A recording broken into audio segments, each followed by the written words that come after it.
महाराष्ट्रातील आगामी स्थानिक स्वराज्य संस्था निवडणुकीच्या पार्श्वभूमीवर मंगळवारी 26 ऑगस्ट 2025 नक्षत्र बँकेत हॉल पूर्णा रोड नांदेड येथे काँग्रेस पक्षाचे प्रदेश अध्यक्ष हर्षवर्धन सकपाळ व अखिल भारतीय काँग्रेस कमिटीचे सचिव कुणाल चौधरी आणि लातूरचे आमदार अमित देशमुख यांच्या प्रमुख उपस्थितीत नांदेड लातूर हिंगोली या जिल्ह्यातील काँग्रेस पक्षाच्या प्रमुख पदाधिकाऱ्यांची विभागीय आढावा बैठक पार पडली।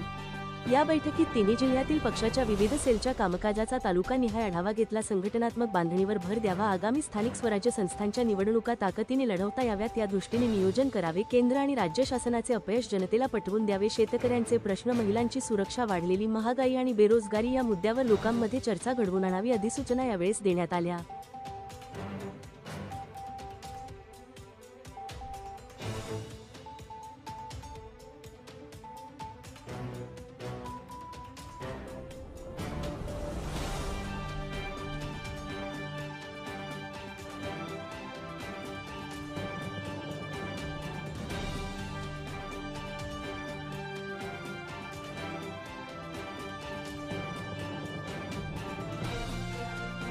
आढावा हा घेण्यात आला। स्थानिक स्वराज्य संस्थांच्या निवडणुकीच्या अनुषंगाने पक्षाची काय भूमिका असली पाहिजे या संदर्भामध्ये त्यांच्याकडून जाणून घेण्यात आलं।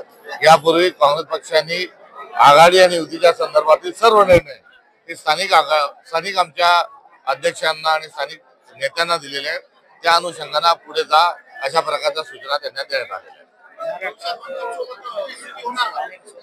आहेत। या युतीच्या संदर्भामध्ये जो महाविकास आघाडी इंडिया अलायन्सचे घटक आहेत यांच्यासोबत चर्चा करण्याच्या अनुषंगाने आम्ही आमचे तालुका अध्यक्ष आणि जिल्हाध्यक्ष यांना त्या संदर्भात सूचना आणि अधिकार दिलेले आहेत। पूर्ण महाराष्ट्र जो आहे या महाराष्ट्रात आता परिवर्तनाची एक नांदी सुरू झालेली आहे आणि यामध्ये नांदेड जिल्ह्यातून बराच मोठा एक परिवर्तन स्थानिक स्वराज्य संस्थांच्या निवडणुकीत झालेलं आपल्याला आढळून येईल।